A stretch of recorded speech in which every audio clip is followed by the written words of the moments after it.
নমস্কার প্রিয় দর্শকরা, আমার ছোট ছোট ভাই বোনেরা, দাদা দিদিরা, বান্ধবীরা, সবাইকে নমস্কার। জয় যিশু। আজকে আমি আলোচনা করব আমাদের দেশে, আমাদের সমাজে জাস্টিস নিয়ে, ন্যায় বিচার নিয়ে।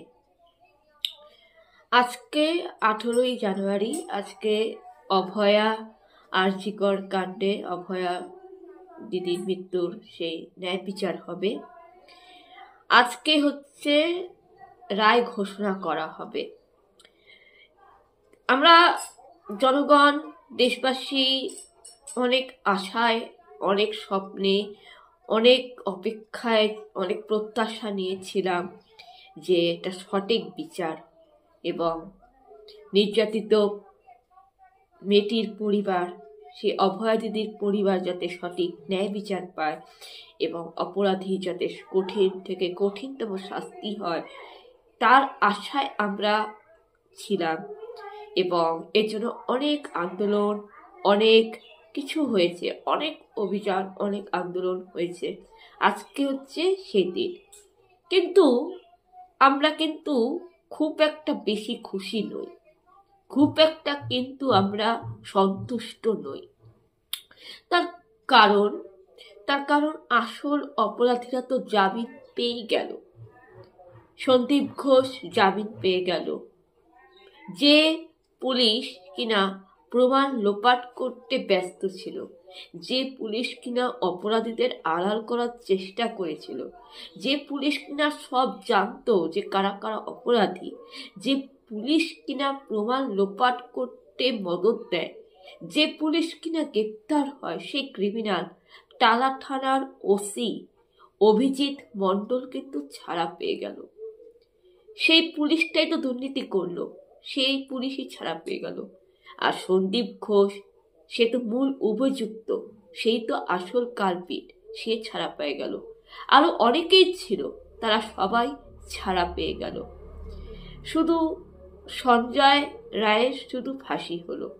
এবারে একটু বেসিক সেন্স, যেটা সাধারণ জ্ঞান, সেই সাধারণ জ্ঞান থাকলে, বেসিক সেন্স থাকলে বোঝা যায় যে অভয়া দিদিকে যেভাবে মারা হয়েছে, যেভাবে তার এই করুণ দুর্দশা পরিণতি করা হয়েছে, সেটা একা সঞ্জয় রায়ের পক্ষে কিন্তু সম্ভব না।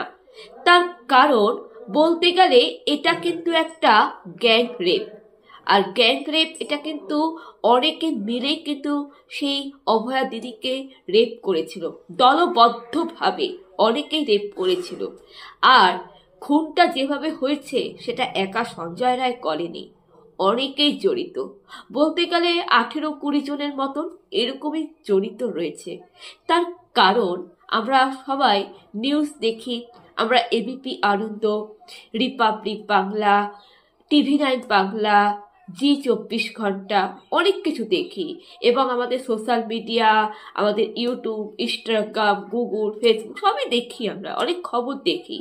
এমনকি আমরা বাড়িতে নিউজ পেপার পড়ি, আনন্দবাজার পত্রিকা, আজকাল, প্রতিদিন, তারপরে টেলিগ্রাম, স্টেটমেন্ট, এসব অনেক পেপার আমরা পড়ি, খবর দেখি। তো জানতে পারা যায় যে মেয়েটাকে প্রথমে গ্যাং রেপ করা হয়েছিল দলবদ্ধভাবে। একজন শুধু রেপ করেনি, একাধিক ব্যক্তি মেয়েটাকে রেপ করেছে।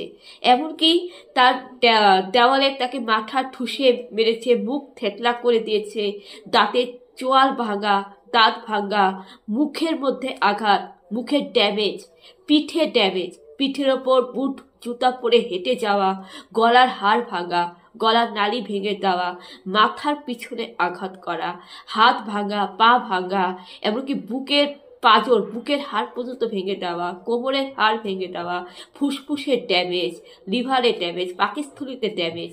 এইগুলো কাজ তো একা সঞ্জয় রায়ের পক্ষে সম্ভব না, অনেকেই জড়িত ছিল। এবং কি মেয়েটিকে যে রেপ করে খুন করার পরিকল্পনাটা কে করেছিল, যে পরিকল্পনা করেছিল সেই তো মূল অভিযুক্ত। মূল যে অভিযুক্ত তারই তো প্ল্যান, তো সে তো মূল অভিযুক্তটা, তার ফাঁসি হওয়া দরকার। যে পরিকল্পনা করেছিল, যে চেয়েছিল মেয়েটাকে এইভাবে রেপ করবে, মেয়েটাকে এইভাবে মারবে, মেয়েটাকে এইভাবে মেরে ফেলবে, মেয়েটাকে দুনিয়ার থেকে সরাই দিবে, এই পরিকল্পনাটা যে করেছিল তারও তো ফাঁসি হওয়া দরকার। সঞ্জয় রায় জড়িত আছে, সঞ্জয় রায়ের ফাঁসি হবে, কেননা সঞ্জয় রায় অন্যায়কে সাপোর্ট করেছে, সঞ্জয় রায় অপরাধীদের হয়ে কাজ করেছে, সঞ্জয় রায় মেয়েটাকে খুন করতে সাহায্য করেছে, তাই সঞ্জয় রায়ও কিন্তু ক্রিমিনাল, তার ফাঁসি হবে। কিন্তু একটা সঞ্জয় রায়কে ফাঁসি দিলে তো আমরা সাধারণ নাগরিকরা, আমরা আমজনতা, আমরা মেয়েরা কিন্তু খুব একটা খুশি হব না।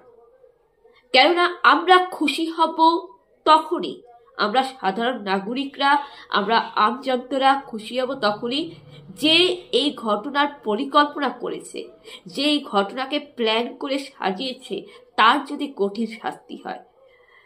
এই ঘটনার, এই আরজিকর অভয়া কাণ্ডের আসল মূল অভিযুক্ত, মূল কালপিট যে, তার ফাঁসি হয় এবং এর সাথে যে একাধিক ব্যক্তি জড়িত আছে তাদের যাতে ফাঁসি হয় এবং মূল অভিযুক্ত কিন্তু